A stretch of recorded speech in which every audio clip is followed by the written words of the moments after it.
Kenapa? Tapi udah nih ya? Udah lah. 14 menit lagi lah.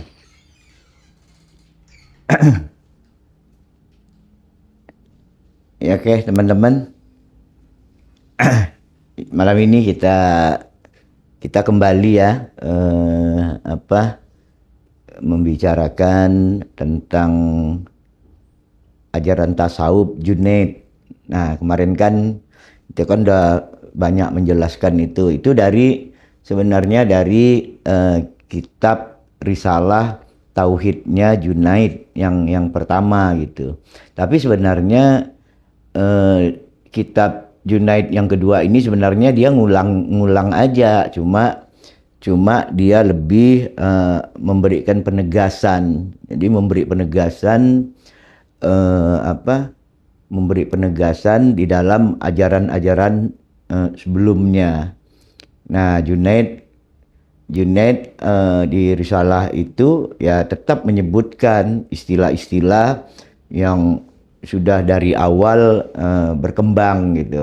Nah, jadi malam ini mungkin kita membahas, kita susun supaya lebih agak bisa dipahami lah cara pola pikir daripada Junaid.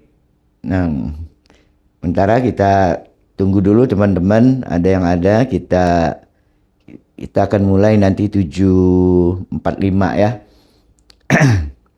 Ustaz Sarip nggak ada nih, aduh kemana dia?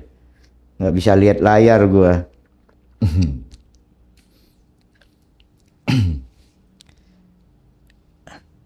Malam Jumat kemarin saya nggak ngisi ya, malam apa ya? Malam Jumat ya.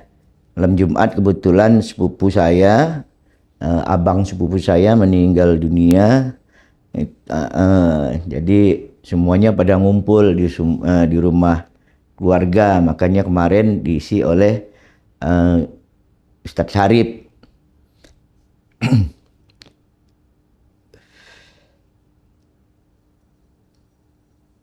Sekarang baru 7.31 ya. Ayo siapa yang pengen bergabung, kita membicarakan hal-hal yang cukup penting ya. Kenapa? Karena mungkin di antara kita semua ini kan kita belajar walaupun kita belajar fikih, biasanya belajar hukum fikih, tapi biasanya guru-guru kita itu kan selalu memberikan masukan atau ajaran-ajaran yang disisipi oleh ajaran yang dinamakan tasawuf ini gitu. Nah, ajaran-ajaran tasawuf ini sekarang kan banyak kan di mana banyak berkembang kan di berbagai media. Nah, apalagi kalau kita lihat apa yang disampaikan misalnya oleh Syaiful Karim, oleh siapa lagi ya? Nah, yang berbicara tentang tasawuf. Tapi kalau kita lihat yang disampaikan ini kan potongan. Nah, sedangkan yang ingin kita bahas, yang ingin kita kembangkan ini kan bagaimana kita mengurut mengurut semua ajaran-ajaran yang akhirnya itu menimbulkan yang kita katakan pelajaran tasawuf itu. Nah, itu yang perlu kita bahas gitu. Nah, kembali juga saya mengulangi informasi bahwa di live bebas saya kan itu juga saya nanti akan memulai ataupun di tadabbur Quran akan memulai sesuatu sejak dari akar yang pertama. Akar yang pertama artinya bagaimana perkembangannya sehingga terjadilah alam ini, terjadilah manusia supaya dia runut dia runut sehingga penjelasan-penjelasan itu dapat kita pahami gitu. Dari mana, atau kita tidak apa ya, tidak mengklaim atau tidak atau kita tahu cerita awalnya itu bagaimana gitu. Nah, ini yang apa yang perlu saya sampaikan gitu. Memang saya tidak memberikan belum memberikan istilah-istilah apa pemahaman-pemahaman itu kan nanti kan disampaikan oleh Ustadz Syarif kan. Nah, banyak itu kan, Ustadz Syarif kan udah banyak tuh menyampaikan beberapa hal tentang fenomena-fenomena lah yang terjadi di sekitar kita dengan cara acak itu kan. Nah, nanti mudah-mudahan dengan apa yang saya sampaikan ini nanti dia akan tersusun. Nah, kemarin maksud saya memang begitu, dia tersusun sehingga kita punya gambaran gitu. Makanya setelah puasa ini saya mulai lagi kan di live bebas bahwa kita mulai dengan keberadaan awal. Makanya saya bagi itu kan, ada masa lalu, ada masa kini, ada masa depan. Nah, kemarin kita membahas masa lalu. Nah, kemarin juga kita udah membahas istilah kadim. Nah, istilah kadim itu sebenarnya istilah untuk menggambarkan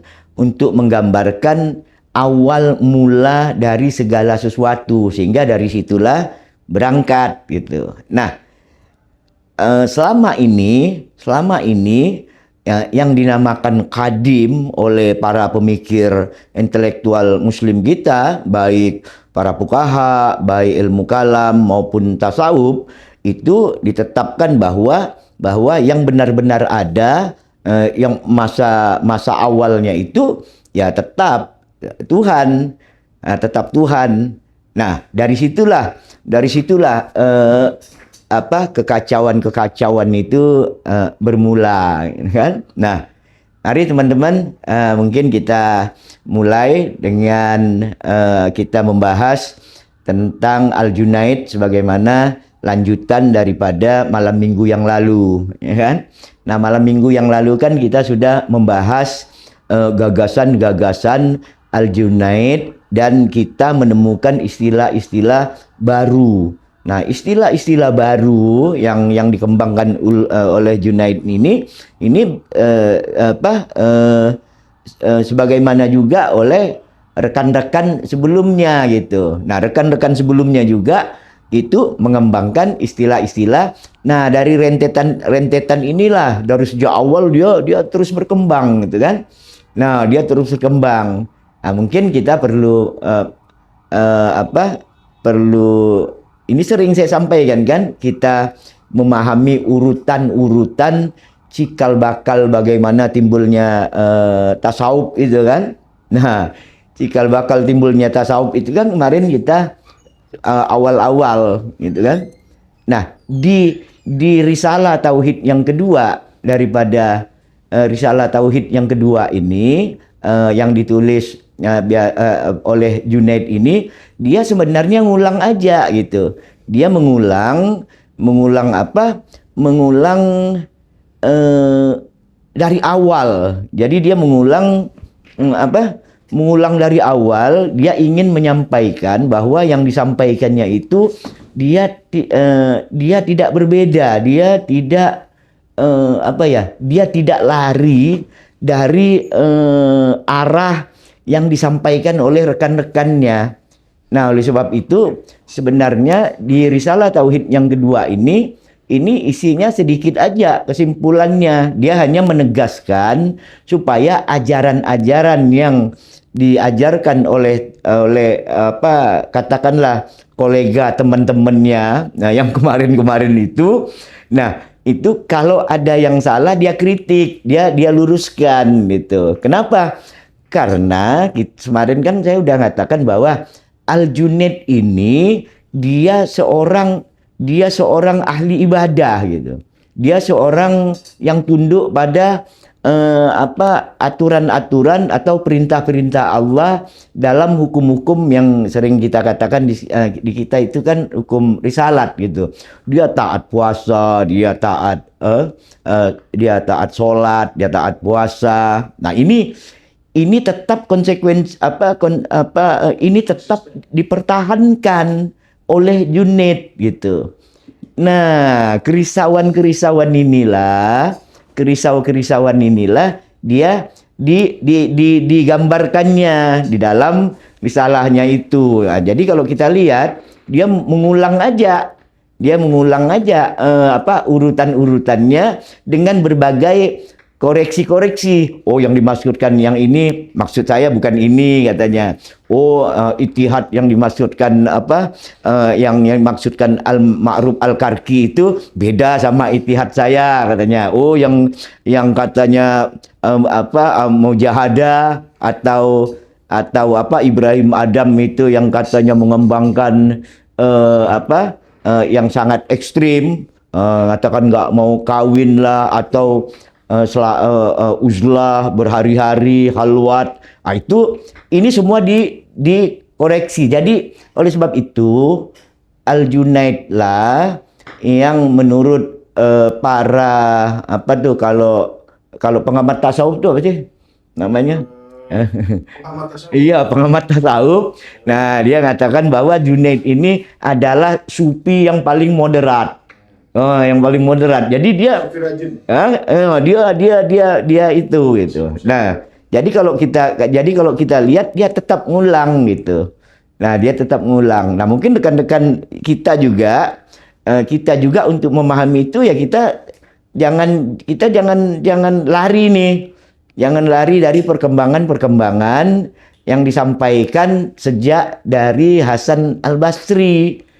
Nah, sejak Hasan Al-Basri kan udah kemarin yang kita dimulai sama zuhud. Jadi kita ngulang-ulang aja nih. Tapi malam ini kita tutup nih nanti kan risalah Adaran Junaid.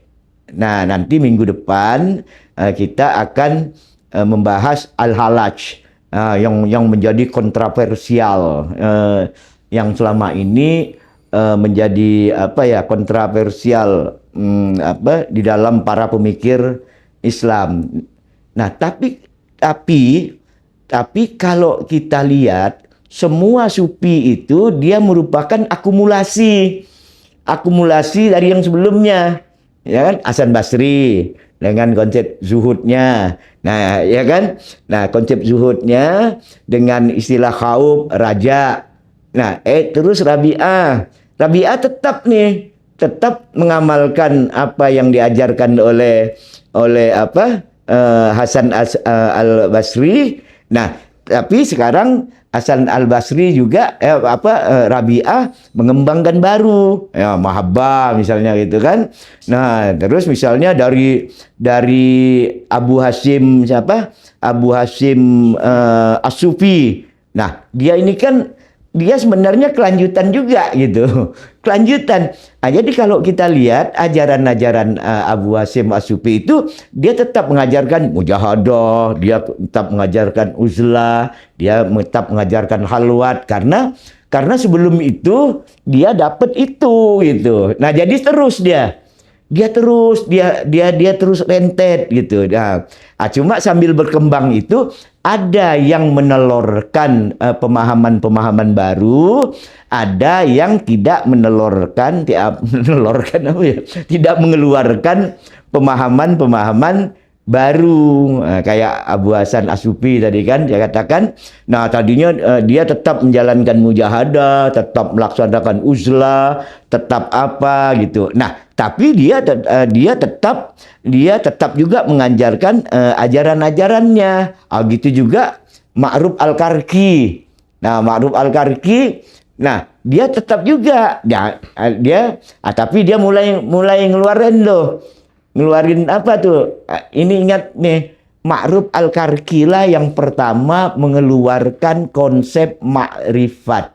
Jadi kalau kita dengar orang orang berbicara makrifat segala macam, ya itu iseng-iseng aja tanya siapa sih yang konsep makrifat itu gimana gitu. Konsep makrifat. Nah, terus ajaran aslinya makrifat itu didapat dari mana menurut penemu awalnya.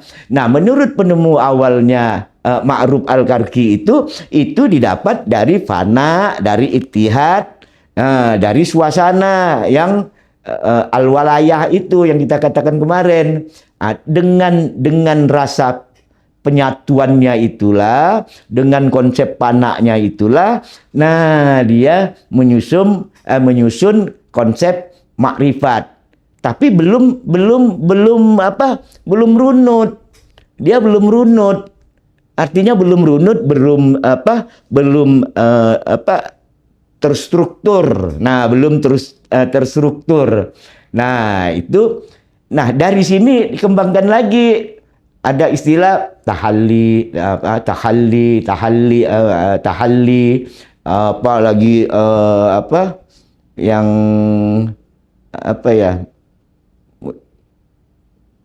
ya ajaran itu muhasabah. Itu semuanya dikumpulkan tuh jadi satu gitu. Jadi satu. Jadi dia tetap mengulang ini. Kalau ada kitab-kitab yang tapi tidak ada kitab yang ini ya, yang seperti runut ditulis oleh Al-Junaid. Nah, kitab-kitab yang ada itu kebanyakan kita mengetahuinya ditulis oleh murid-muridnya setelahnya. Nah, kalau yang kita bahas kemarin, nah itu benar-benar itu adalah hasil tulisan-tulisan oleh Al-Junaid sendiri. Nah, mengenai Al-Junaid di risalah yang pertama kemarin, kan dia sudah menjelaskan bahwa awaluddin ma'rifatullah itu kan. Nah, awal agama itu adalah ma'rifatullah. Nah, ini di dalam risalahnya yang kedua. Nah, dia membuat secara praktis gitu. Dia membuat secara praktis bahwa yang dimaksud dengan makrifat ini bukan seperti makrifatnya sebelumnya. Nah, tapi dia menggambarkan sebelum dia menggambarkan makrifat, dia jelaskan dulu dari awal runut gitu. Nah, di dalamnya dia mengulang itu di dalam yang kedua ini gitu. Nah, kalau kita lihat dia mulai berangkat dari apa tuh? Dari yang dinamakan taufik. Nah, taufiqiyah katanya. Ada perjanjian primordial. Dia berangkat dari situ. Ayat yang digunakannya bahwa dengan kesaksian yang kita kenal dengan alastu bi rabbikum qalu bala. Nah, di sini dia jelaskan. Jadi pengertian kan kita kemarin kan nyatakan bahwa alastu bi rabbikum itu kan terjadi bukan di dalam rahim. Ya kan? Nah, tapi setelah ada kelahiran, setelah akal main, lah barulah bisa mikir kan gitu. Nah, Sufi itu menganggap perjanjian primordial itu di alam yang disebutnya di alam roh sana, alam roh sana. Artinya sebelum kita muncul, kita udah punya roh katanya. Nah, di sanalah kita berjanji dengan Allah. Nah, disinilah dia mulai gitu. Al-Junaid membangun konsepnya gitu. Nah, konsep yang pertama yaitu tadi. Jadi kita harus mengembangkan, kita harus memahami bahwa ada konvensi, bahwa ada Tuhan, ada kita gitu. Nah, dari konvensi inilah dengan ini menyimpulkan yang kata tadi ada Tuhan, ada kita ini. Nah, inilah yang namanya tauhid, kata Junaid. Jadi kalau kita lihat tauhid, konsep-konsep tauhid yang berkembang baik baik di istilah pada ilmu kalam oleh para fuqaha segala macam itu, ini bermulai dari sini gitu. Konsep tauhid ini, sebab sebelumnya tidak ada menggunakan istilah tauhid. Dia menggunakan ittihad, menyatu segala macam itu kan. Nah, dengan berangkat dari konsep perjanjian primordial alastu birabbikum qalu bala ini, nah disinilah Al-Junaid menetapkan kerangka dasar berpikirnya. Berarti kita mulai dari sini, ada Tuhan, ada kita katanya. Nah, ada Tuhan, ada kita inilah yang dinamakan tauhid. Nah, tapi tauhid yang saya maksud katanya bukan tauhid kita mengesahkan Tuhan, tapi tauhid bagaimana caranya kita menghilangkan semua sifat-sifat kita ini, sehingga sifat kemanusiaan kita ini, sehingga timbul sifat-sifat Tuhan. Nah, itu namanya tauhid. Nah, dari sinilah dia mengembangkan konsep ittihad sebelumnya gitu. Nah, konsep ittihad sebelumnya. Kalau konsep ittihad sebelumnya kan masih menganggap ada Tuhan, ada Dia, tapi cara pandangnya, ya kan? Cara pandangnya kita harus membedakan. Tapi oleh Al-Junaid ini lebih, kan kemarin kan kita bilang nih, pemikiran sufinya kan makin ekstrim nih. Nah, oleh Al-Junaid enggak katanya. Itu kita harus menghilangkan sifat kita. Nah, sehingga apa yang ada pada kita? Sifat-sifat Tuhan. Nah, itulah namanya ittihad yang sebenarnya. Udah nambah lagi nih. Ya udah nambah lagi gitu. Nah, dari ittihad itulah kita melakukan tasdik. Nah, kita membenarkan. Membenarkan apa? Membenarkan bahwa yang kita lakukan ini menghilangkan sifat-sifat kemanusiaan kita, sehingga memasukkan sifat-sifat Allah itu. Nah, ini kita benarkan, kita yakini. Melalui apa katanya? Nah, melalui tahqiq. Nah, nanti di dalam tarekat, nanti kita kan habis ini kan belajar tarekat nih. Nah, dalam tarekat nanti semua istilah ini dipakai di dalam tarekat. Nah, tahqiq itu ya akar katanya kita tahu kan, dari hak ya. Nah, jadi tahqiq itu penjelasan yang hak, yang benar. Ya hak lah ya. Nah, yang benar. Nah, konfirmasi dari konvensi. Pertama dia konvensi nih. Nah, jadi dari tahqiq inilah muncul ma'rifah. Nah, jadi yang dimaksudnya awal dia menuliskan tuh awaluddin ma'rifatullah itu katanya bukan itu ujub-ujub, tapi hasil dari usaha taufik, dari usaha tauhid, dari usaha kita tasdik, tahqiq, baru kita kita memiliki atau kita makam makrifat. Nah, kalau hasil akhir berarti bukan awal dong, akhiruddin. Apanya tuh? Nah, hasil akhirnya di belakang awal. Nah, karena dia pengen pengen istilahnya ya, membersihkan apa yang bukan membersihkan apa yang diajarkan oleh kaum fikih. Nah, jadi pada waktu itu nah jadi semuanya nih nggak berdiri sendiri. Ini semuanya akibat daripada perseteruan nih, perseteruan semua gitu. Dari situlah timbul istilahnya, dia katakan awal ibadah itu adalah ma'rifat. Nah, oleh pengikut-pengikut setelahnya menulis kitab-kitab, inilah yang dijadikan kitab nih para teologi ilmu kalam. Dia katakan Dia katakan awaluddin. Ada itu ya. Nah, awaluddin ma'rifatullah. Orang malah taunya itu dari Ghazali. Kenapa? Orang-orang tuh taunya dari Ghazali. Enggak, itu Al-Ghazali itu, nah itu dia udah sufi ikutan itu. Dia sebenarnya awalnya bukan sufi. Dia kan ahli fikih itu kan, ahli fikih.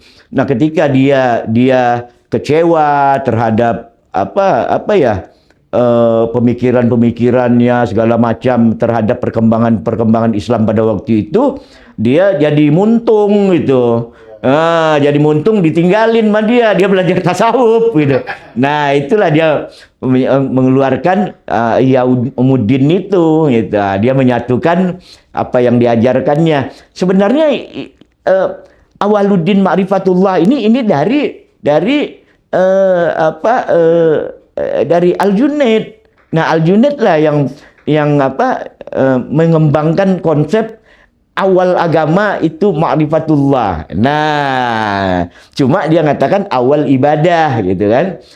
Bukan Awaluddin. Nah, itu bukan Awaluddin. Nah, keluarlah Awaluddin ma'rifatullah. Nah, Awaluddin ma'rifatullah itu nggak ada riwayatnya. Tiba-tiba aja. Nah, yang ada riwayatnya ya ini tadi. Nah, dari ma'rifatullah inilah ya kita beribadah. Nah, disinilah beribadah, tapi maksudnya tadi kan aku katakan Seperti bukan sufi ini kan salah satunya muncul nih kan dari kekacauan politik, permusuhan terhadap penguasa. Nah, kita tahu kan penguasa ini kan lebih cenderung kepada fuqaha kan. Nah, kenapa? ya pada tataran praktis. Pada fuqaha. Nah, disinilah dia mulai mengatakan sebenarnya kita beribadah itu harus ma'rifat dulu. Sebenarnya ini nyentil-nyentil, Bah. Nyentil-nyentil karena dia di sekitar dia para fuqaha itu melakukan ibadah-ibadah ritual yang kayak kita lah sekarang. Allahu Akbar, Assalamualaikum, lari kabur. Nah, dia ngelihat, wah ini sih kosong katanya. Nah, artinya apa? Artinya awal ibadah yang dimaksudkan oleh Junaid itu bukan ibadah sehari-hari syariat. Ibadah kan dia mengembangkan ibadah nyari Tuhannya itu ibadah nyari Tuhan yang bagaimana mujahadah, bagaimana itu kan baru omong-omong kan aja, hanya praktek-praktek lepas kan. Nah, jadi semua ibadah lu itu katanya harus dimulai dengan ma'rifat ma'rifatullah, barulah sholat, barulah mempraktekkan zuhud, mempraktekkan segala gitu. Jadi ibadah yang dimaksud itu ibadah sufi. Ibadah sufi. Nah, prakteknya itu melaksanakan ajaran-ajaran sebelumnya itu. Nah, ini yang jadi konsep tauhid kalau kita lihat ya. Kan selama ini kan banyak sekarang cobalah Ustaz Syarif kira-kira bukan Ustaz Syarif, gua juga kira-kira konsep yang dikatakan tauhid ini datangnya dari mana? Kan belum pernah kita bahas kayaknya. Kalau saya kan dulu di Gontor cuma datangnya dari Wahabi aja katanya. Kenapa? Datangnya dari konsep Wahabi aja saya tahu. Nah, jadi konsep tauhid ini datangnya ya dari dari konsep-konsep ini. Jadi konsep inilah yang pertama dicetuskan oleh Al-Junaid. Nah, kita tahu Al-Junaid ini kan di abad kedua ya, akhir abad kedua mau masuk abad ketiga gitu kan. Nah, itu ulama yang kita kenal sekarang, yang kita ikuti, ini kan abad 4, 5, 6, semuanya udah terbangun nih. konsep-konsep ini gitu. Nah, jadi konsep tauhid yang apa? Yang dikembangkan di ilmu kalam, kembangkan oleh fikih, oleh apa? Oleh ya semuanya lah. Nah, itu dia terdefinisikan atau didefinisikan sebenarnya dari ajaran yang dikembangkan oleh Junaid ini. Nah, dari sinilah kita apa dapat mempelajari apa urutan-urutan daripada aliran-aliran pengembangan-pengembangan yang ada. Tapi Sufi itu mengenal mazhab nggak sih? Sufi nggak kenal mazhab. Sufi nggak kenal mazhab. Sufi ini lurus. Kan kita yang kita jelaskan nih kan lurus nih. Terus saja. Dia nggak ada kenal mazhab. Nah, perpecahan-perpecahan di dalam Sufi itu sebenarnya bukan perpecahan. Dia pengembangan dari yang ada gitu kan. Nah, disinilah timbul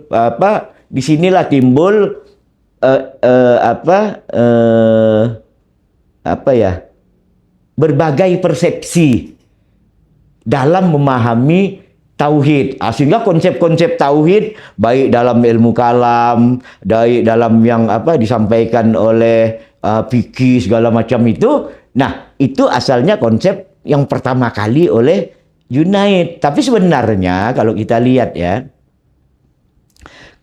lihat sebenarnya apa yang kita bicarakan ini, Sufi ini sebenarnya awalnya kan karena ada perdebatan.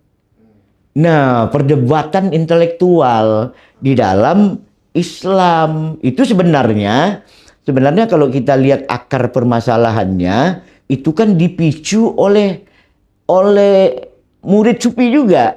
Murid Sufi yang pertama siapa murid Sufi yang pertama tuh? Nah, itu gurunya siapa? Hasan Basri kan. Jadi ini yang mulai perdebatannya ini. Nah, padahal perdebatannya sederhana aja tuh. Iya kan? Nah, bukan. Yang memicu itu tentang orang ketika Hasan Basri sudah mulai berkembang, kan kekuasaan kan udah berbentuk khilafah tuh.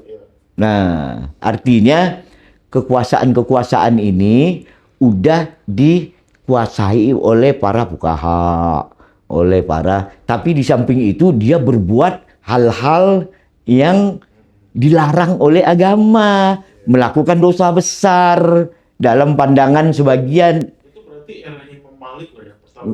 Nah, pertama nggak jauh itu kumpul-kumpul. Nah, itu nggak jauh itu. Nah, ketika Hasan Basri ngajar macam-macam tentang ini, siapa? Wasil bin Affan angkat tangan, guru katanya. Guru. Jadi kalau kalau orang mukmin itu, orang muslim itu, kalau dia melakukan dosa besar, itu masih Islam ke enggak katanya? Masih mukmin enggak? Nah, Hasan Basri mengatakan, ya dia tetap Islam ini. Ya kan? Nah, Wasil punya pandangan lain. Kebalik. Nah, Hasan Basri bilang bukan gitu. Nah, Wasil bilang ya enggak, dia tetap Muslim. Nah, ini akhirnya dia kabur. Ya kan? Muncullah nanti cikal bakal Mu'tazilah kan. Nah, cikal bakal jadi. Tapi kalau kita lihat dari sejarahnya Hasan Basri, Rabi'ah, dua orang ini kan orang yang kalah bertarung dalam dunia lah. Iya, makanya tadi. Dunia. Iya. Kecuali Ibrahim bin Adam ya. Ibrahim bin Adam kan memang dia keluar. Memang dia dari istana, dia anak raja kaya memang. Kalau yang awalnya sebenarnya bukan semua Sufi karena dia kalah bertarung ya. Awalnya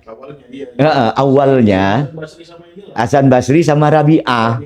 Iya kan? Nah, Jadi ajarannya ini, nah jadi ajarannya ini ya nggak jauh dari apa? Iya, iya. Dari Menolak nikmat lah. menolak nikmat yang segala macam itu gitu.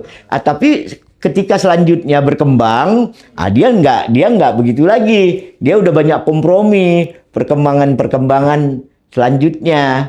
Nah, ini yang memicu apa? Yang memicu perbedaan-perbedaannya. Jadi perdebatan-perdebatan yang terus berkembang itu dipicu oleh ya salah satunya situasi politik. Situasi politik.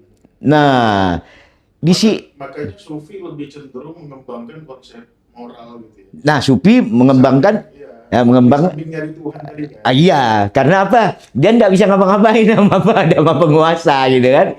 Iya kan?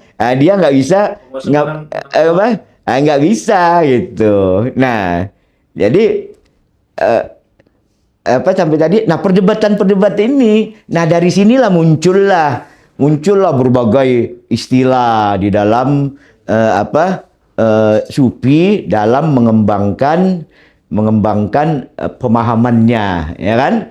Nah, dalam pengembangan pemahamannya. Nah, mulai di sini, mulai keluar konsep kadim yang kita bahas itu. Mulai dari Al-Junaid. Munal Al-Junaid itu ada sudah penetapan kadim ini. Setelah menemukan Tuhan, dia nah baru jadi setelah ma'rifah baru dia membedakan nih.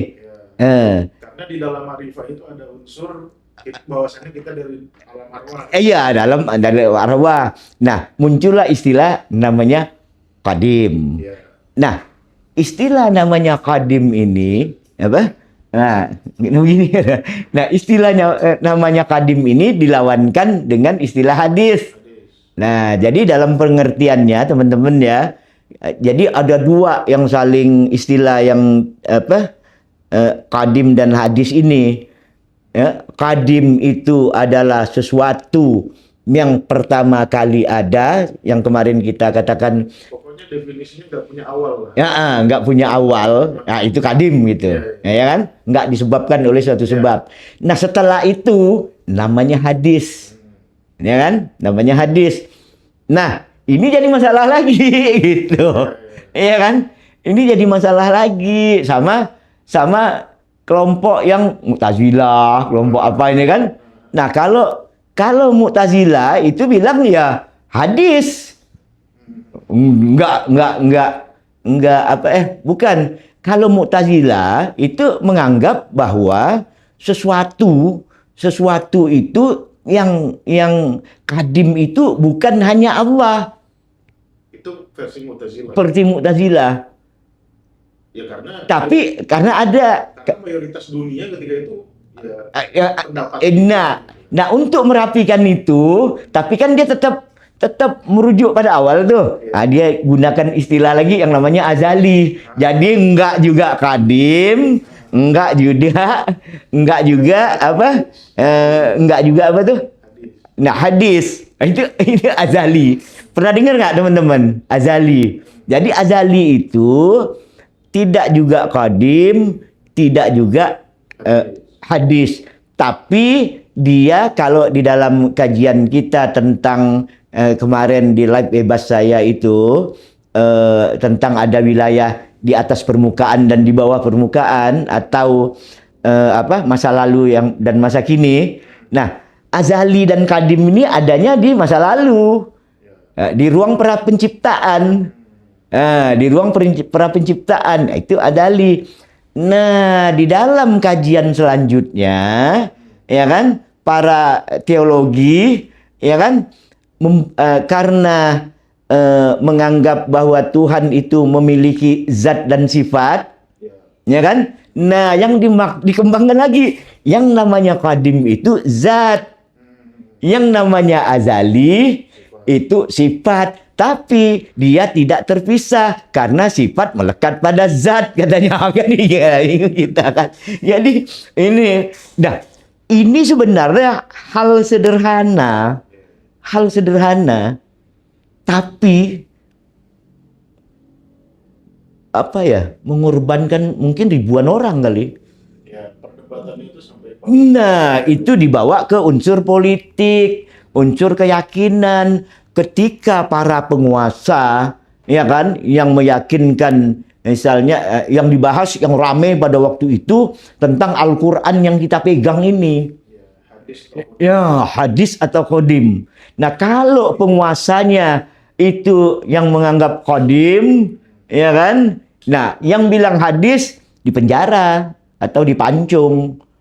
Kalau yang penguasanya bilang hadis, kan? Lawannya bilang kodim, pancung. Nah, ini yang terjadi juga pada Imam Malik segala macam itu. Kan pertanyaannya salah satu di sidang kalau kita baca kalau kita baca Al-Halat juga itu semuanya alasannya kadim atau hadis. Oh ini berantem terus nih. Dan itu pertengkaran ini mulainya dari Wasil bin Atha itu. Iya, mulai dialektika, cuma belum semakin parah gitu. Semakin parah. Nah, ini yang apa? Nah, perkembangan inilah akhirnya memunculkan kelompok pemikir, nah, yang secara garis besar dibagi dua, ya kan? Satu, dia menjadi ahlus sunnah yang dipelopori oleh para fuqaha, ya kan? Yang kedua, ya bukan ahli sunnah, para pemikir itu yang Jabariyah lah apa itu kan. Nah, ya kita perdebatan ini dimenangkan oleh para fuqaha, bukan oleh para ahli fikir.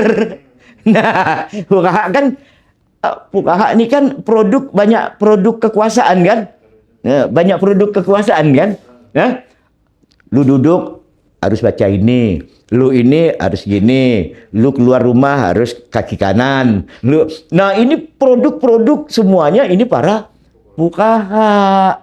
Nah, jadi dunia Islam terakhir itu ya dimenangkan oleh para fuqaha sampai hari ini. Oleh sebab itu kita melihat betapa betapa hebat pun para intelektual muslim untuk merubah keyakinan-keyakinan yang sudah diletakkan itu, baik para fuqaha maupun yang lalu itu sulit sekali. Apalagi cuma Ustadz Syarif ya. Capek lu. Nah, enggak. Ya itu. Ini. Jadi ini. Nah, jadi kita kembali ya pada jadi ngelantur pula ya. Nah, kita kembali pada Junaid. Nah, Junaid kan tadi kan kita katakan ketika kita harus melaksanakan makrifat, berarti kita harus melaksanakan praktek-praktek. Kan tadi hasil untuk mencapainya kan melalui praktek tuh. Ya kan? Praktek-praktek yang melakukan konsep-konsep yang awal itu. Dia harus uzlah, dia harus segala macam itu. Nah, dari sinilah muncul yang namanya tarekat. Tarekat ini ketika ajaran-ajaran ini untuk mencari makrifat ini dipraktekkan dalam bentuk-bentuk ibadah. Nah, praktek-praktek inilah yang diarahkan oleh Al-Junaid, dasar-dasarnya. Nah, ini yang dimasukkannya, dia mengulang cara rinci itu. Cara rinci apa? Apa karena Junaid fuqaha? Kenapa? Apa karena Junaid fuqaha makanya dia? Mungkin juga karena dia ini kan dia sangat konsisten. Makanya dibilang biar lu ilmu hakikat ya jangan ninggalkan syariat katanya. Ya kalau syariat ya udah harus hakikat katanya. Nah, dari sinilah muncul yang namanya tarekat. Nah, sebenarnya tarekat ini kan cuma awalnya kan istilah maksud daripada Junaid pada waktu itu dan teman-temannya ini kan cuma sebuah jalan. sebuah jalan mengamalkan apa-apa yang sudah diajarkan oleh teman-teman masa lalu. Nah, ini tetap berjalan sampai akhir abad keempat atau abad kelima. Nah, setelah abad ketiga abad keempat masuk atau abad kelima, itu muncullah salah satu nama yang namanya yang sering Ustaz Syarif kirim dalam doa tahlil itu. Abdul Qadir Jailani. Nah, Abdul Qadir Jailani lah yang membangun konsep secara sistematis. Dia membentuk organisasi dengan mengamalkan ya hal-hal yang spesifik. Untuk tujuannya apa? Agar menemukan makrifat. Ya. Ketemu sama Tuhan. Saya ketemu sama Tuhan. Nah, ini berdasarkan ritual-ritual praktis ini. Berarti Abdul Qadir Jailani itu muridnya Al-Junaid atau? Oh, itu kan abad kelima. Udah jauh. Jadi setelah apa? Kalau tarikat yang terkenal kayak Naqsabandi itu justru baru lagi ya itu. Jadi ini yang pertama, ini bapak tarekat ini. Makanya tahlil tuh nggak ada. Habib Adeni kan tahlil tuh. Kan nyebutnya Abu Bakar Al-Jailani kan. Dia kan nggak nyebut yang lain. kalau tahlil itu kan urutannya kepada leluhur. Iya. Terus habis itu Abdul Qadir Jailani. Itu ke Rasulullah. Kadang-kadang sebelum Rasulullah itu sebutlah Fatimah Az-Zahra ini, macam-macam lah pokoknya. pertama tuh Rasul. Pokoknya urutannya itu. Abdul Qadir. Nah, jadi karena Abdul Qadir dianggap bapak tarekat. Nah, dari sini kan kita udah tahu nih. Dari sinilah yang dikemas orang itu ilmu syariat, ilmu tarekat, ilmu hakikat, marifat. Nah, tapi itu kan konsep sufi ya, maksudnya. Apa? Fuqaha pakai juga kan? Nah, itu dia maksudnya. Lah, coba dengar tuh. Iya. Hampir semua dunia Sunni pakai itu. Semua Sunni pakai itu gitu kan. Jadi nggak jelas gitu. Tapi fuqaha terima juga tuh syariat ditaruh di bawah. Kenapa? Fuqaha terima juga syariat ditaruh di bawah. Fuqaha. Oh iya, karena dia juga meyakini bahwa yang dilakukan syariat itu sebenarnya itu cuma kulit-kulitnya aja, bukan isi. Kan sering kita dengar tuh. Lama-lama ikut tasawuf. Coba lihat ulama-ulama besar itu. Bahkan si Akil Sirat segala macam itu. Itu kan semuanya fuqaha awalnya. Kayaknya enggak gitu. Hamka enggak. Hamka itu dia menggunakan tapi lurus aja dia gitu. Nah, yang lain itu malah kalau mohon maaf ya, memang karena udah ada di media itu Akil Sirat itu kan yang kemarin bilang, loh Allah mana? Allah itu nggak ada. Ya itu kan bikin kacau gitu. Mbok jelaskan. Coba Akil Sirat jelaskan kayak kita nih dari awal. Jadi kan orang Indonesia kan tahu, ya kan? Kalau omongan aku nggak bagus, ya Syarif lah jelaskan dari awal gitu kan. Kita punya konsep. Jadi teman-teman ya yang belum bergabung juga ya, yang mungkin ikut dengar gitu kan. Jadi yang disampaikan ini ya kita memang benar-benar membangun keilmuan, membangun pemahaman, membangun yang betul-betul sesuai ya kan dengan Al-Qur'an. Nah, walaupun banyak yang belum kita tapi kita udah membangun ya, prinsip berpikir. Ibaratnya kita membangun gedung lah. Nanti segala macam isinya segala tuh Ya, anak cucu kita lah yang neruskannya. Jangan bangun gedung baru, apalagi meruntuhkan gedung yang udah kita bangun ini, gitu ya kan. Nah, ini yang kalau kita lihat gitu. Nah, kalau kita lihat ritual sufi, ya, itu dilaksanakan juga ritual fuqaha. Apa contohnya? Zikir. Habis sholat baca 33. Yang paling gampang kan Yang paling gampang kan itu, ya kan? Nah, itu jangan dianggap fikih itu. Ya, itu yang paling gampang lah. Ya kan? Nah, itu baca 33 kali, ada baca sekian. ya, itu kan ditarikat kan bahkan di target gitu ya. Oh iya, dengan jumlah. Oh, berapa kali? 1000 kali. Nah, jadi ajaran Islam yang sampai pada kita hari ini, ya, ini udah tumpang tindih. Udah tumpang tindih kalau bener nggak ada masalah. Banyak campuran. Nah, banyak campurannya. Kita memang suka campur gaul loh. Apa buktinya? Campur gaul. Nah, coba kita lihat sejarah Al-Quran, ya kan? Atau cerita dalam Al-Quran lah. Atau cerita atau hadis ya.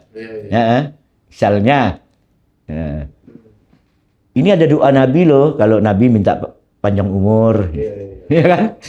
Kalau ini doa untuk ini loh. Banyak. Enggak, tapi kan yang dilakukan Nabi itu kan momennya beda-beda tuh. Ya kan? Nah, ketika kita tahlil cuma masuk itu panjang umur, doa bala, semua minta gitu kan. Akhirnya panjang gitu. Sebab kalau nggak panjang, nggak keren nih. Ya, misalnya doa tahlilan aja ya. Tahlilan itu, ya, intinya kan sebenarnya, ya kan, cuma apa? Iya. Atau kita minta doa, kita mendoakanlah. Allahumma firlahum, firlahu kan, ya kan, warhamhu lah, lah. Tapi intinya kan juga itu. Tapi sebelum nyampe di sini, Al-Fatihah ila hadratin Nabi Rasulullah sallallahu alaihi wasallam. Al-Fatihah. Jangan lagi, semua ila arwah Syekh Abdul Qadir Jailani. Nah, kalau di sini nih, Fatihahkan lagi nih, semua ila arwah Sultan Abdurrahman. Nah, jadi waktu abaku biasa kumpul-kumpul tuh, kok nama si Punggu, nama orang kampungan manggil orang tuaku kan Punggu. Kok nama Punggu nggak mau masuk kan katanya. Ayo deh, nah setelah itu kita baca lagi nih. Berarti hampir setiap ritual-ritual di masyarakat itu punya tarikat semua. Oh iya, punya tarikat. Cuma sebetulnya kalau Islam sendiri kan, ya mana ritual hampir nggak ada kita. Ini waktu pindah rumah nih, kan abahku masih sehat kan, ya dipanggil tahlilan, macam-macam nih kan, tahlilan. Jadi baca macam-macam tuh. Ya, terus minta tahlilkan kakek aku, orang tua abah tuh kan. Tolong, maksudnya di sini itu minta doakan arwah keluarga kami lah. Kami kan manggil kan. Ya kan?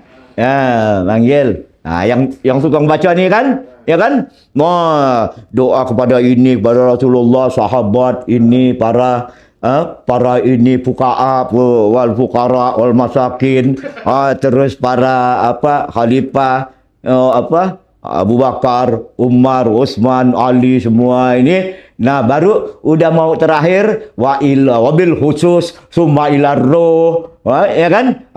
Muhammad Daeng Ahmad, baru disebut bapak aku kan gini. Jadi selesai sambil guyon.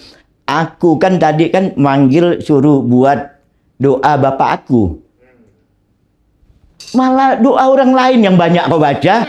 Enggak, aku cuma dikit aja katanya. Nah, itu kan. Makanya kita sholat juga kan baca doa. Kalau orang Melayu di sini kan ada yang namanya doa selamat, ada yang namanya doa tolak bala, ada doa panjang umur, ya kan? Ada doa, ada doa apa lagi tuh? Doa apa tuh? Banyaklah doa itu kan. Nah, itu semua. Nah, itu. Jadi kembali tadi. Nah, ini jadi ritual itu. Nah, kebanyakan ritual. Waktu safar ritual, akikah ritual. Semua ritual. Nah ini, jadi apa? Ya pengaruh ajaran sufi. Nah kembali pada Junaid tadi. Jadi di risalah yang keduanya itu dia tadi kan dia jelaskan makrifat itu kan. Nah terus hasilnya apa? Oh, itu secara rinci dijelasin tuh di risalahnya yang kedua itu. Nanti kita akan mengalami yang namanya tarakki katanya kan. Nah, udah tarakki itu apa tadi kan tauhid itu kan dua ini nih kan katanya kan. Nah, nanti itu ada tarik menarik tuh antara kita dengan Tuhan. Nah, kemudian timbul nanti yang namanya ittisal, adanya komunikasi subjektif atau ketersambungan antara kesadaran individu dan kesadaran Tuhan. Nah, ini mulai nih. Kalau udah di sini, nah kalau di dalam pengalaman aku ya, kalau di dalam kita ketersambungan inilah yang kadang-kadang kita bikin tanda kutip bikin sesat. Kita banyak dengar yang sering kita bicarakan lah itu, banyak dengar yang ini, banyak melihat. Nah, jadi jangan heran kemarin ada nggak ajaran yang bulan puasa ribut orang ke Mekah lewat gua? Iya, katanya Sunan Gunung Jati pun gitu. Nah, lewat gua. Iya kan? Lewat gua. Jadi, ya, pengalaman nih ya. Gua Pamijahan. Bukan. Pandangan itu saking yakinnya itu muncul. Harusnya kan kesadaran kita kan harus tetap. Jadi apa misalnya saya duduk di sini. Kan saya harus mempertahankan apapun yang saya lihat, dimanapun yang saya rasakan, kalau kesadaran kita, kita harus mempertahankan. Kita sekarang berada di sini, gitu. Nah, ini yang bahaya. Nah, akal nggak main. Nasionalitas lupa. Coba teman-teman gini aja ya. Kemarin kan sering aku bilang tuh, oke kita belajar tasawuf. Nah, misalnya saya ngajar siapa nih? Ngajar Pak Dayat nih. Saya ngajar Pak Dayat tasawuf. Ya kan? Udah hebat. Gitu kan? Nah, terus suatu hari Pak Dayat ke rumah saya. Jam berapa sih nih? Dikit lagi lah. Setengahnya. Nah, Pak Dayat ke rumah saya. Kan? Hari Jumat. Terus Pak Dayat misalnya bilang, "Guru, sholat Jumat yuk." Pak Dayat aja ke masjid. Lah, guru kok nggak sholat? Aku kan gampang nanti nanti aku sholat di Mekah. Yang bener guru katanya. Ya udahlah. Nah, pas aku mau Pak Dayat pura-pura pergi. Ya kan? Aku pun masuk kamar. Nah, Pak Dayat ngintip. Misalnya Pak Dayat ngintip lihat aku di dalam kamar. Tiba-tiba, ya kan? Tiba-tiba lihat Pak Dayat ngelihat aku hilang. Ya? Oh, bener nih kata Pak Dayat kan? Nah, terus Pak Dayat sholat Jumat. Kan? Nah, pulang sholat Jumat, ya kan? Pulang sholat Jumat, ya. Terus ketemu guru. Ketemu aku. Lah, guru, kok cepat udah? Iya, tadi guru sembahyang di mana? Lah, kan udah aku bilang, aku sholat di Mekah. Kalau nggak percaya nih, aku bawa buah kurma. Ya kan? Getahnya masih ada tuh. Ya kan? Bawa semua barang yang ada di Mekah. Itu aku bawa ya kan? Itu kalau orang nggak main akalnya, itu percaya bahwa aku memang ke Mekah. Tapi kalau orang main akalnya, enggak percaya kan? Iyalah. Ya. Kenapa? Ya nggak mungkin, karena di Mekah udah sholat Jumat dulu. Oh iya. Kalau aku bilang sholat Jumat sama Pak Dayat, kan aku bual. Ya kan? Kan di Mekah kan belum Belum jam 4. masih pagi, masih 4 jam. Sholat Jumatnya jam 4 kita. Gitu. Iya, masih berarti kita sholat di sini kan masih pagi kan. Nah, inilah perlunya pemikiran rasional yang kita kembangkan ini gitu loh. Perlunya pemikiran rasional. Orang terjebak seperti itu, mereka yakin gitu kan. Nah, jadi terakhir daripada apa? Berhenti dulu acara. Tadi ada puzzle. Oh, itu harus diginikan tuh. Iya. Udah belum? Belum, nggak kelihatan. Enggak, harus diginikan. Ya, kalau nggak digitu kan berhenti deh. Jadi? Ya udah tutup aja, nanti kita sambung sama anak TI. Kenapa? Udahlah, selesai aja lah. Ya. Ini udah nyambung. Udah. Live lagi. Ya. Atau gini ya. Jadi berapa coba tanya tuh berapa menit hilangnya tuh? Bentar doang. Langsung hilang tadi. Enggak lama. Enggak lama. Oh. Nah, jadi ini perlunya kita ya mengembangkan yang kita bangun itu apa? Komprehensif, koheren, rasional, logis. Nah, ini saya ngomong saya alami juga gitu. Nggak perlu cerita di sinilah ya. Saya udah cerita sama apa Ustadz Syarif yang saya alami sampai saya kemarin udah cerita di teman-teman ya. Itu kalau cerita bener-bener lebih seram lagi gitu, gitu. Nah, jadi dalam risalah tauhid yang kedua inilah dia. Ini hal-hal tuh dia lebih rinci. Lebih rinci. Tapi kalau kita lihat di akhirnya dia tetap konsekuen. Nah, di akhir daripada aku nggak bisa lihat sini kah? Bisa. Di akhir nanti malah aku lihat sini. Nah, jadi di akhir risalahnya itu dia selalu dia mengatakan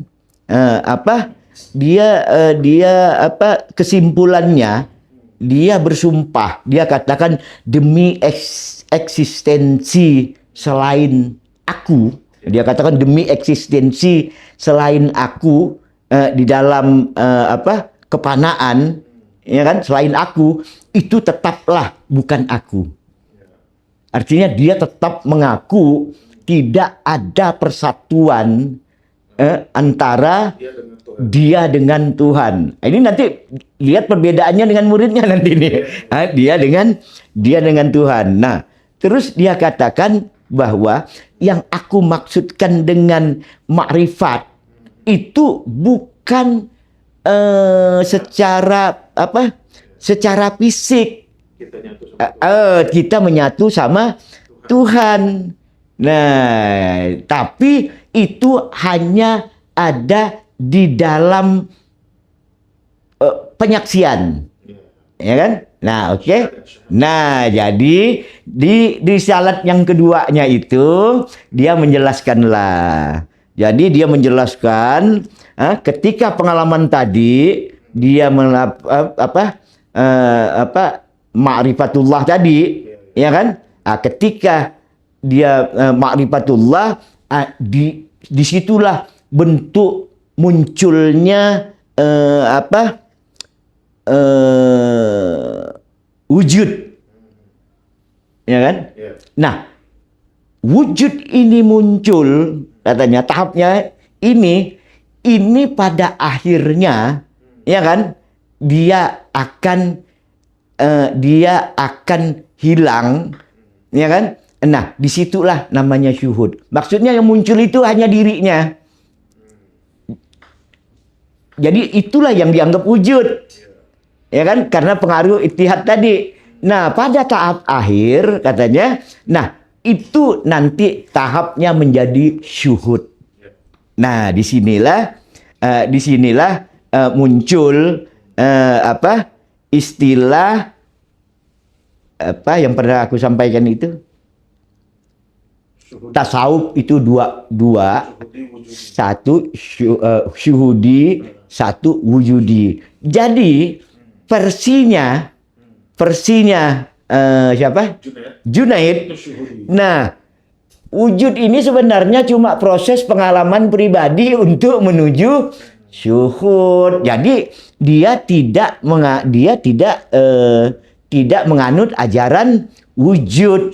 Nah, dia menganut ajaran syuhud, penyaksian. Nah, jadi ini yang dikatakan yang dikatakan oleh Al-Junaid. Nah, selanjutnya ya kan, kesimpulan dari semua di risalah itu, dia membagi tauhid. Nah, jadi katanya tauhid ini kan tadi awalnya kan kita untuk ibarat kita sekarang untuk ada Tuhan, ada kita gitu kan, untuk mengenal Tuhan kan. Nah, jadi satu katanya itu namanya tauhid orang awam. Ya kan? Nah, itu sering kita dengar tuh kan, di bawah itu kan. Ini awalnya yang bilang gini nih Junaid. Sebelumnya nggak ada sufi yang membagi tauhid jadi itu gitu. Wah, kalau kita lihat Ihya Ulumuddin, kalau kita lihat semuanya itu, ini muncul nih tauhid orang awam, orang biasa, macam Persi tapi intinya itu tauhid awam. Nah, tauhid awam ini ya sholat aja lah, apa ya kayak kita lah, Assalamualaikum lari-lari lah kita. Itu pandangan sufi ya gitu kan. Ini tauhid orang awam. Yang kedua, tauhid ahli hakikat. Nah, ya, di sini dia mengatakan ahli hakikat ini dia sambil sholat mengesahkan Allah. Dia juga dalam prakteknya hidupnya itu sangat ketat untuk menghilangkan halal haram, nahi mungkar. Inilah yang dikembangkan oleh orang fikih. Ya? Apa yang dikembangkan orang fikih? Hakikat apa ini? Tadi kan kalau orang awam kan ya sholat aja tuh. Kalau orang hakikat apa tuh? Kalau diajar sholat dulu diajar nggak di pesantren? Kalau kita sholat Allahu Akbar itu harus bersamaan dengan keyakinan kita, ya kan, bahwa tiada Tuhan yang kusembah melainkan Allah. Atau karena orang fikih membuat doa, nah yang kita ketika kita Allahu Akbar, doa itu dimasukkan dalam hati. Itu harus sama itu katanya. Nah, ketika kita ngangkat Allah di dalam hati kita ini harus juga aku sholat nih, karena Allah Ta'ala. Nah, baru akbar gini Allah terakhir. Makanya kalau sholat Jumat kita lihat tuh kan ada Allah itu orang tauhid fokus ya. Fokus harus sama. Yang ngajarin fokus ketika sholat tuh berarti si sufi.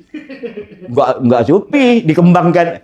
Dari ilmu sufi. Kan ada yang Ustaz Fikih itu ada yang sampai bilang gini, ketika kita takbir harus hilang. Oh iya, wah, itu, ini, ya kan, kayak aku tadi sholat Jumat hilang. Nah, ini harus nih ada, kasat ta'arat ta'yin katanya kan harus sama itu. Kasat ta'arat ta'yin itu dari. Oh iya, bukan dari sufi, orang tarekat, iya, orang fikih, ini dikembangkan yang tarekat di, ya kan. Kan kecil-kecil kita diajar itu kan di pesantren mungkin itu juga kan. Ya, di kitab-kitab fikih. Itu bahkan Imam Syafi'i pun iya, kitab-kitab fikih itu gitu. Wah, udah aku dulu soalnya sampai Allah bingung aku gimana ini. Allahu Akbar gitu kan. Nah, itu. Nah, ini tauhidnya orang ahli hakikat. Nah, terus tauhidnya ahli makrifat. Nah, tauhidnya ahli makrifat itu ketika tidak sekedar ini dia benar-benar mengalami fana. Dia benar-benar mengalami fana, tapi fana dalam konteks fokus apa yang dia lakukan menurut Junaid. Nah, dari situlah muncul di fikih sholat mata harus tujukan pada satu titik. Di tempat sujud. Ya. Itu sebenarnya ajaran sufi. Nah, ajaran sufi itu dikembangkan ketika kita mempraktekkan ajaran-ajaran bukan tadi tarekat. Oh iya. Jadi di ajaran sufi kalau kita duduk misalnya ajaran tarekat misalnya ya kita baca ini kita ngelihat satu nih. Aku juga sering itu melakukan itu. Semua gitu. Apa? Lihat ke tempat sujud. Ini. Jadi awal-awalnya semuanya yang membuat apa ya? Buat rumit. Nggak tahu lah ya. Nah, ini semua. Nah, berarti itu belum hebat katanya. Belum hebat. Nah, tauhid yang keempat inilah tauhid fana dalam penyatuan. Nah, jadi kita dalam penyatuan. Nah, ketika dalam penyatuan itulah kita mendapat berbagai penampakan, nampak segala macam, ya, didapatlah ilmu-ilmu segala macam gitu kan. Nah, dari sinilah timbul ajaran yang sekarang berkembang, ilmu syariat, ilmu syariat, ilmu hakikat, ilmu syariat, tarekat, hakikat, makrifat. Nah, ini tapi selalu dikatakan oleh Junaid yang tadi saya katakan itu, dia tidak mengajarkan bahwa ada penyatuan antara Tuhan dan manusia. Oh, Nah, oke lah. itu masih oke. Nanti Junaid punya murid namanya Al-Halaj. Abu Mansur. Kesempatan lain kita akan bahas Al-Alat. Nah, jadi kalau kita lihat ya, dengan perkataan lain, apapun yang kita amalkan sekarang, baik fikih, baik hakikat, tarekat, makrifat, itu semuanya sebenarnya itu semuanya akumulasi dari berbagai pendapat-pendapat. Nah, kalau kita belajar sufi, sebenarnya tasawuf yang kita laksanakan itu sebenarnya itu ajaran yang akumulatif daripada semua ajaran itu.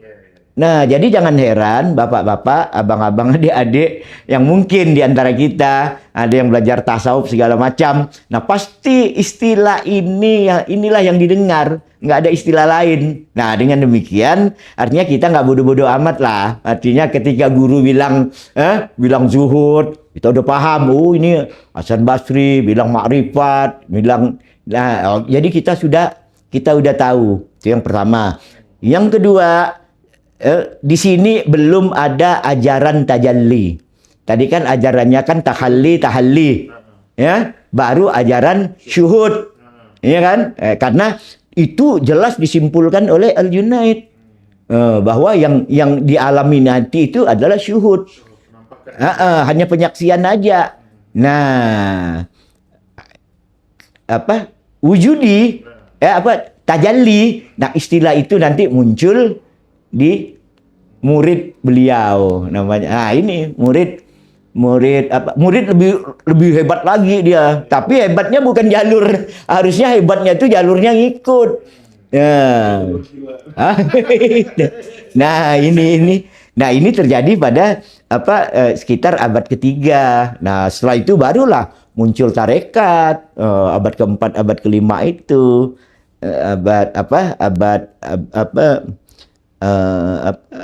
siapa tadi? Abdul Qadir Jailani. Itu kan abad keempat, abad kelima. Antara abad keempat dan kelima itu kan. Itu kan hidup Abdul Qadir Jailani. Artinya ajaran tarekat muncul yang kita kenal sekarang jauh setelah muncul istilah-istilah yang diajarkan oleh Junaid dan kawan-kawan sebelumnya gitu. Nah, jadi mungkin ini yang dapat kita sampaikan. Gila, udah jam berapa? Nah, mudah-mudahan apa yang ini yang dapat kita pahami. Nah, insya Allah di video TikTok juga saya akan lanjut. Nanti video TikTok itu nanti saya kemas ketika nanti setelah selesai contoh-contoh penggunaan al-kalam dalam memahami Al-Quran. Nah, nanti akan dilanjutkan yang awal tadi sejarah itu. Itu kan kita belum itu belajar dari awal, sehingga kita punya pemahaman nanti dari awalnya bagaimana semuanya berkembang sepanjang kemampuan yang dapat kita sampaikan. Saya kira demikian saja ya. Tadi teman-teman, mudah-mudahan bermanfaat, mudah